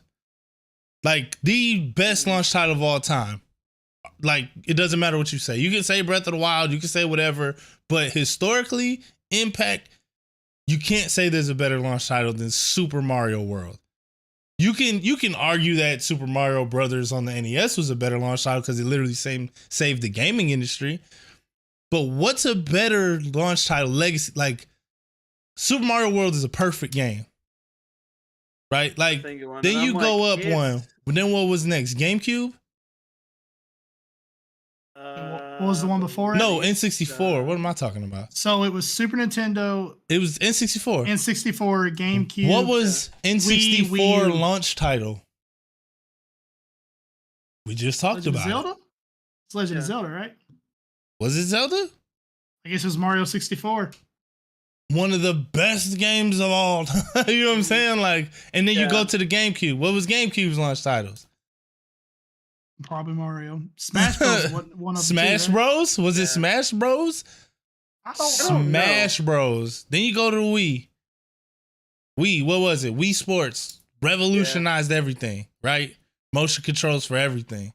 Then you go to Wii U. Wii U sucked. Nobody cares about Wii U. So it didn't matter. He was like Wii U Party or something. In America, the launch title for 64 in 1996 was Super Mario 64 and Pilot Wings 60. No, yeah, and Pilot Wings 64. So let's see Nintendo Fireest launch titles. Then you go to what? What was after the Wii U? Switch? No. What was Switch? Yeah. What was Switch launch titles? Odyssey. Zelda Breath of the Wild. Zelda Breath of the Wild. But when we go to the Mario launch titles, that's where it's a disappointment. Breath of the Wild was off the chain, right? It literally revolutionized the game again. Everything became Breath of the Wild clone. To me, Breath of the Wild did for the gaming industry what Dark Souls did. Like, it literally just made a whole new art aesthetic, like, way to play a game and just chill and attack a game how you want. So here's the thing, and this is like, I think Mario games in general, and this may be just my opinion. You don't even like Mario games, right? Like, they've been mid for so long that it kind of blurs together. So the last Mario game that I had a lot of fun with was this is why players go to Mario Maker, because they want the challenge back. So this, I think, goes back to just in games and anything in general. Make something worth quality. Don't give me an easy level. You know, I mean, I get. Okay, it's for kids. That's fine. Make another difficulty. Yeah. I don't want to play Odyssey. I've seen two spots where Yigan's wrong, by the way. It seemed like a unfinished game. But Super Mario wasn't it? So a lot of people regard Odyssey as like the second best game on the Switch overall. And I highly disagree with that choice. I highly disagree. I disagree with that too. Honestly. Highly disagree. That's not to say that I didn't like the game, because I have the game. I've played the game. I think it's okay. I think the theme was to put Mario in different places, but I don't know if that was the correct choice. And collect some people moons. Loved it, some people hate it. So for launch titles, why did they switch to moons and not stars? What changed? Why is it always some space thing? Your bosses were easier than the regular enemies. Come on. All right, go ahead, sir. I'm about pissed. To be bye. So for launch titles, Game Boy, there was no Mario. I mean, my bad. Game Boy Color, there was no Mario. It was Centipede, Tetris DX, Pocket Bomberman, Game & Watch Gallery 2. Pocket Gallery or Bomberman and Tetris. Tetris literally one of the most influential games of all time. For the Wii launch titles, there was no Mario either. It was You let me talk to you. I didn't say there was Mario on Wii. So I'm just saying, you said for most of the Nintendo there was like Mario. Yeah, most. So for launch title for Wii, it was Wii Sports, Madden NFL, The Legend of Zelda: Twilight Princess, Ice Age 2: The Meltdown, Cars, Avatar, Last Airbender, Happy Feet, Open Season, Need for Speed Carbon, and SpongeBob SquarePants. Bruh. For Wii U, the launch title had no Mario. I lied. It had Mario. It was New Super Mario Bros. U. For Nintendo Switch titles, again, no Mario. Legend of Zelda: Breath of the Wild was a launch title. One of them? Nah, it wasn't. No. Odyssey wasn't on launch title. No. Breath of the Wild was a launch title. Breath of the Wild, 1-2 Switch, Shovel Knight, Skylanders Imaginators, Super Bomberman R, Just Dance 2017, Fast RMX, whatever that is, Human Resource Machine, I Am Setsuno, Little Inferno, Snipper Clips, Cut It fine, Out sorry. Together, Snipper and World Clips. of Goo. You're good. Snipper Clips. So But So when I here's- say here's the that, so thing. launch title, I think it was actually supposed to be, and then it ended Well, up coming out holiday. Uh-huh. seems But like they were still- going to put Super Mario Bros. U as a remake for the launch time. I hope but not. I guess they didn't do it. But either way, like Odyssey, they were like, we gotta have it out by holiday. It just seemed unfinished. It seemed way too freaking easy. It seemed empty. There's definitely Yeah. some worlds where it just seems empty. Yeah. Definitely. Now here's the thing: is like I think we're getting away from like Yeah, the main yeah, question. yeah. That's the Excited only about a reason why I game. was trying to- so not the most recent update or the most recent Nintendo Direct, but I think they released one in February, and I knew nothing about Xenoblade at all, at all. You got hooked. I saw the trailer for Xenoblade 3, and I'm like, God, this game looks like the most graphically complex thing the Switch can put out. Number one Literally. is sick. Number one is sick. Monster Hunter is pretty decent though. Monster Hunter's pretty decent, but this game, like, it's one of those. I guess, like, if you're into like an anime style of art, like it fits that role. It looked good. The theme of it looked good, and like you can play around with giant robots that beat each other up. Like it looks cool. That's fine. That's cool. And so I was like, I don't know anything about this series, but it had me really excited for 3. Like I wanted to play 3. Went and I played the first one and beat it before the third one came out. I am not done with the second one yet because the third one came out before I could finish it. I tried. Which is also another weird thing that T3 can do. Somehow he has the ability to be playing like a number 2 and then just be like, oh, I'm not going to play this anymore. Straight to 3. And then go Heck back yeah. and beat 2. Like, what are you, Yeah. what? Heck yeah. Get out of here. So it's really interesting because I did not know anything about JRPGs before I started these games. If you know nothing about JRPG games, they last hours upon hours upon hours. I was thinking, Never oh, end. I can beat Xenoblade 1 and 2 before this game comes out in 6 months. It's like 60 hours. I played Xenoblade 1 for like 70 hours and finally beat it.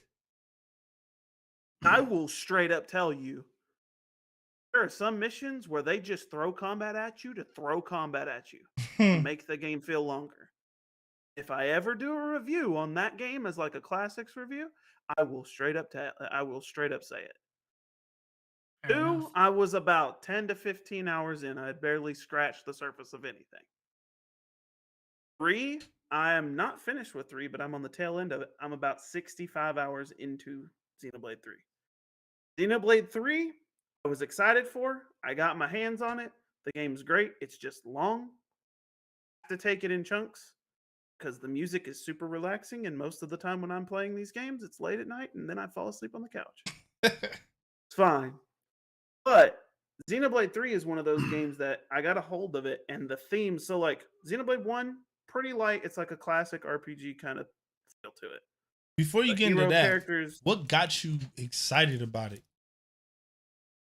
like, graphically it looked good, but I really wanted to know more about like the theme that was going on. So like you had the February Direct where they were like, this is the games that are coming out, and they did a small trailer for Xenoblade 3. I was like, that looks cool. I like that guy. He looks like he has a cool weapon. I just, it seemed like the themes that I liked. But then they released a Direct that was just Xenoblade 3. And they started going into some of the themes, and I was like, this game seems like the story is really good. Like, graphics look good, story looked good. I had no idea what the gameplay was supposed to be, but I was like, it doesn't matter, I'll figure it out. And after playing through the games, like 1 and 2 are pretty lighthearted, classic type games. 3 is heavy. Oh, it's a good old rock here. Oh, it's a good old rock here. Um, That's hilarious. If you're wondering what he's saying, is like there's a character in the game that goes, "Oh, there's a rare doodah here," Yeah. and he like picks it up, and it's every time you find something rare, he's gonna say the same thing over and over again, and that's a thing. But like for a game that has 10+ hours of cutscenes, got a good story. Well, I think well, the whole thing for is like, me, and this is another thing, is like this game had me excited and followed through with it. So, like, there's been multiple times in the story where I've been like almost on the verge of tears because like things just like oh, you don't think about things like this. Like, what if you had 10 years to live? The only way to keep living for your entire lifespan was to kill other people. damn.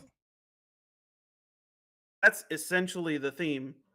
And so the main characters, through one thing or another, are trying to fix that cycle and deal with like things that happen. And so it's like it's a very heavy theme that's not usually associated with these titles. And so it's really interesting, and especially for Switch. Like for Switch is all about cartoon funland. You know, your graphics suck, and so your storylines must be just like fun. This was heavy. It was You don't heavy. It was unusual. you don't actually have to play 1 and 2 to play through your out like they're individual stories. No, but you get extra little tidbits for playing the other ones. But I mean, like as far as story goes, though, it's separate things set in the Yes. same world, Yes. right? So Not set in the same. Xenoblade 3. Oh, So for me, Mhm.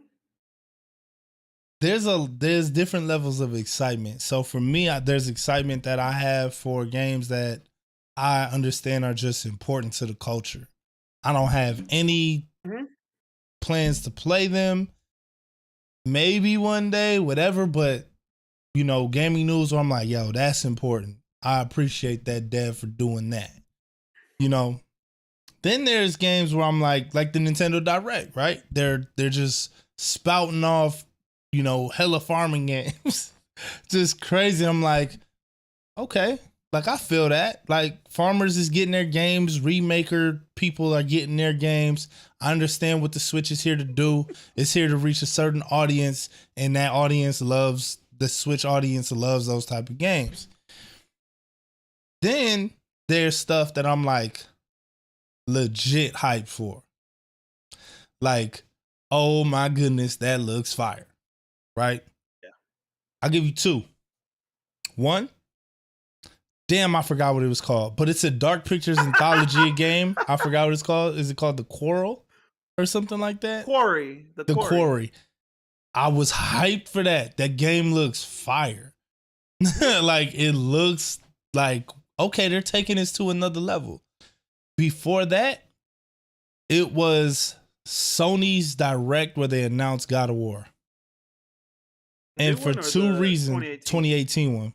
For two reasons, because I always, for like 10 years, I was saying, I don't want to hear a game developer come on stage and talk about the experience and how they're offering a really good experience and you get to wisp through the woods in a magical experience with the main character. In that Direct, he got up on there, he talked for like 5 minutes and he was like, enjoy the show. And they had a live orchestra play all the music to all the trailers that they showed that day in the gameplay. And it was just banger after banger after banger. Literally no talking. I think there was 15 minutes of talking in the whole freaking E3 conference. This wasn't a Direct. This was a conference. Mm-hmm. So it was like an hour and a half long. And it was nothing but banger after banger after banger after banger after banger. Even they made Call of Duty look good. And that was like Advanced Warfare. Oh, like, okay. Yeah, you know, or Infinite Warfare, one of the two. But it was like, what? Right? And so it was like, it was just so amazing. And then they announced the reboot of God of War. And they had the live orchestra, right? And then right after, so what they did was they had the voice come up. You're like, what is this? Like, who is this boy? You know? and then the orchestra is just Oh. going hard, and then they show straight up gameplay with Kratos new as a dad, just going hard with his axes, just crazy, and like still the same Kratos, but to a live freaking orchestra that's narrating all the music. You know how epic it was after just like freaking seeing an hour of just bangers all day long. There's no, oh, I'm gonna explain this, and with this you can get, no experience was said. The word experience was not said. It was like, we're gonna let our games speak for themselves. Yeah. And I was so hyped, and there's never been a conference better. In my opinion, even if you don't like PlayStation, if you're rating conferences in gaming, nothing, I don't think anything could get you as hype as that shit did. Period. Even if you didn't even care about a PlayStation. Like, it was just hype for gaming in general. And let me ask you both this. Then. What games are you like excited for? Because I know we need to wrap up. I know we're pushed on time, but like, what games are you guys looking forward to right now? The Quarry. It came out, didn't it? Yeah, it came out, but I'm excited for that. I'm excited for that new. Surprisingly, not excited for Dead Space, but I'm excited for the game that's made by the old Dead Space dude. Callisto Protocol or Project or whatever it's called. I want to play that. It's great. I'm excited for the new Team Ninja game that's finna come out, man. It's called like Isin or something. Ishin or that looks crazy. That new the successor to Neo, the cats who made Neo, Koei and Bandai Namco. That new game, I forgot what that's called. But you're like, it reminds me of Ghost of Tsushima. That game looks fire.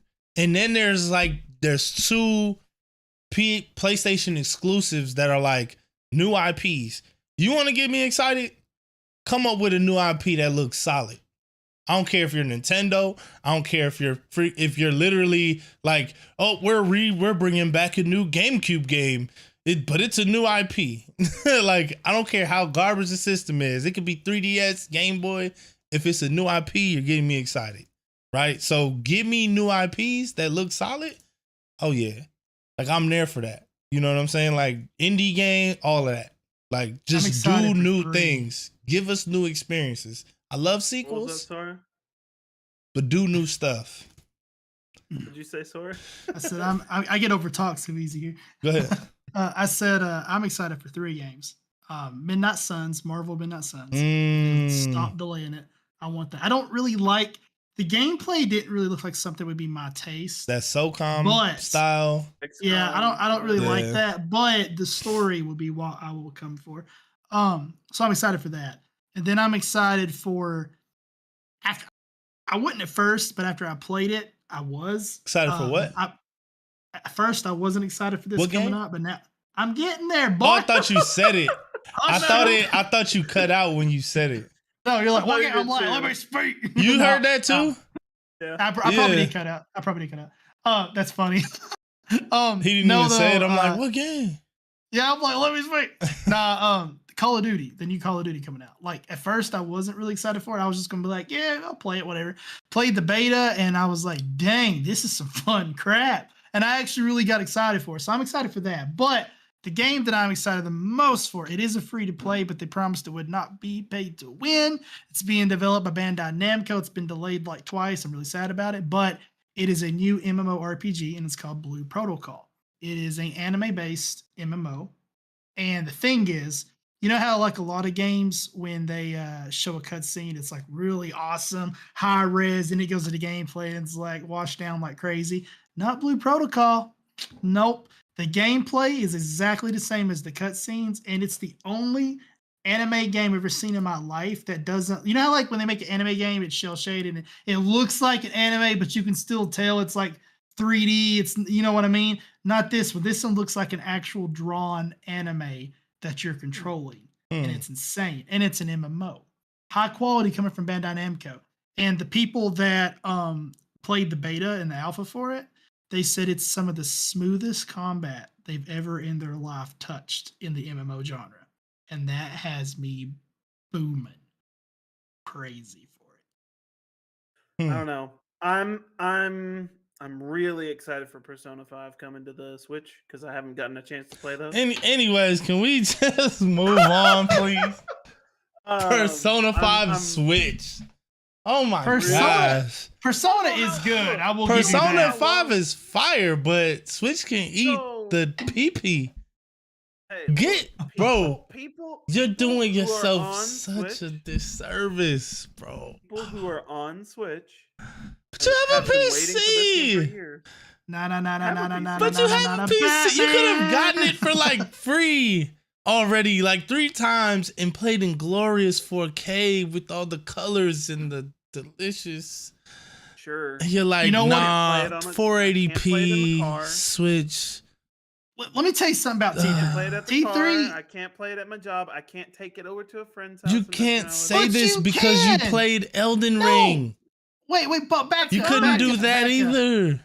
T3 is a That's line fine. bag right now. Your gaming PC is a laptop. it. Oh, You can take it with you. Oh, Oh, well, I didn't think that- well, oh, you can hook So- 2 controllers of laptop So- backbone.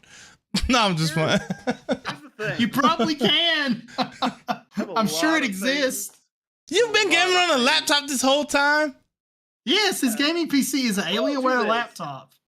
It's So here's mobility. Here's the thing. Most of the stuff that I have to use is all connected to this thing, and I have like 2 extenders on this thing. It's not fun having to do this compared to my Switch, which I can just undock. I'm just This guy saying, needs- technically. He needs a Steam Deck, is what he needs. I'm He just needs Steam saying, your face just. I want to be excited for the new Sonic game that's coming out. I Me gotta too, do but what I I'm did afraid to of my it. guy. My guy Mitch. He's like, Shout out no, to I'm Mitch. gonna continue to play 360 for the next 5, 6, 7 years. I'm like, Oh, bro, no. get a damn Xbox One. He's like, no, I don't want to play games with any of you guys. I'm just gonna be here because I don't think. And at the time, Xbox Ones were like $280, like on the used market. It's like, just get a freaking Xbox One. Just go get one. Hurry. And so he's like, I don't think it's worth it. And I'm like, there's like 5.5 years left of the console cycle. What else are you gonna spend your money on? Buy a freaking Xbox One so I can continue to play with one of my best friends, please. Come on. And everybody else that wants to play with them, right? Because we were on 360. We were killing it. No, I'm good with it. I just, no one knows why he did this, right? So I'm like, man, for this dude's birthday, I just contact all my friends. I'm like, all y'all just go in on an Xbox One for this man. Cause he's on some bullshit. Bro, I'm not gonna play with you. He ended up coming to us later. Like, yeah, I don't know what I was thinking. like I know I love the 360 and the da. He's like, but after I got the Xbox One, it was, so we gotta get a GoFundMe for this man so he can get a Series X or a gaming PC, and so he can pay 4K 120. Freaking Persona 5 PS5 is gonna blow his dick off. And then he's gonna go back to Switch and be like, I'm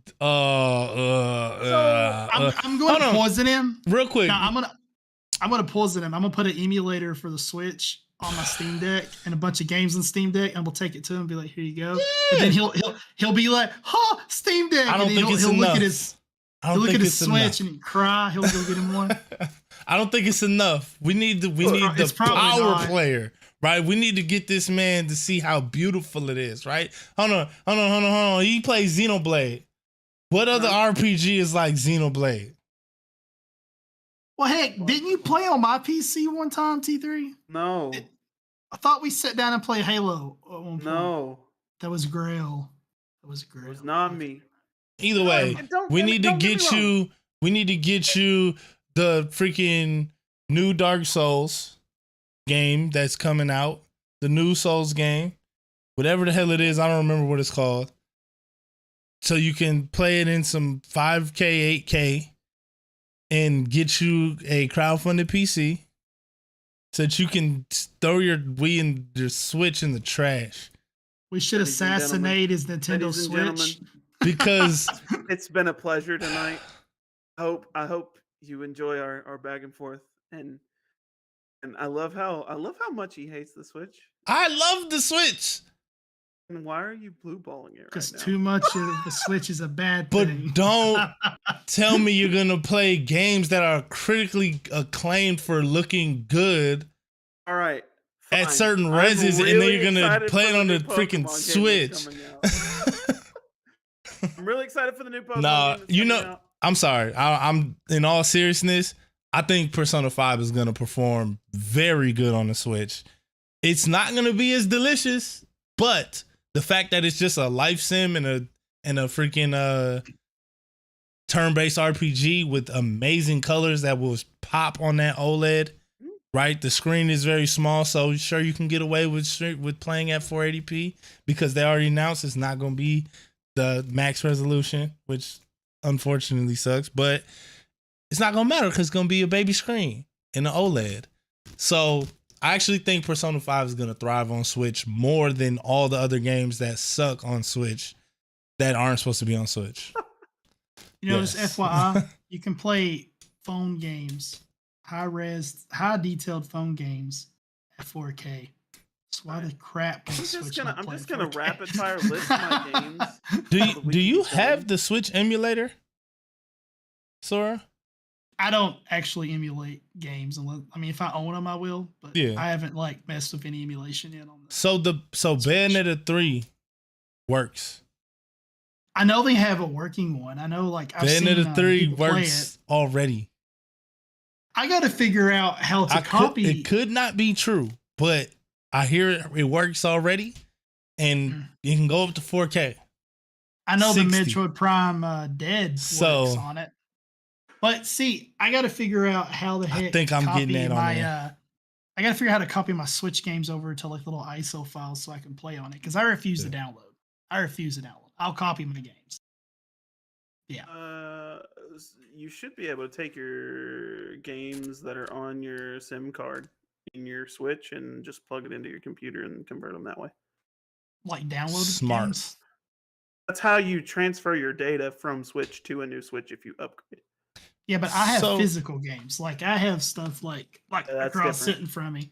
I got to Yeah. figure out how to That's like different. copy Good luck. these. I should have There's gotta got be a that way. game because Galaxy is the best 3D Mario of all time. You can copy Game Boy Advance games, and you can copy PSP games. You can copy PS1 and And you PS. just have to have the right thing to do. Yeah, there's got to be some hardware out there that'll let me copy it to a digital file. Yeah. It exists. Because But- how else are they Regardless- getting these ROMs? Regardless. So- I'm gonna list off. I'm gonna T3 list wants to list off his games, but we are Can I all out of please? time. Can I That being please? Come said, back if you next want to time.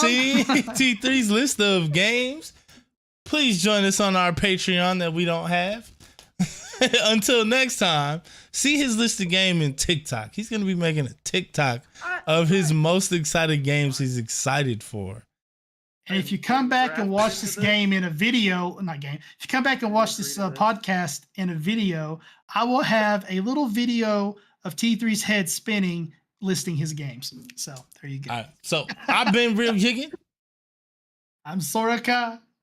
I'm T3, and it has been a wonderful evening with you, gentlemen and ladies, and I hope to see you in our next podcast. Well, have you a for wonderful watching. night. We'll see you later. Podcast I'm out. Undefined. See yous. You can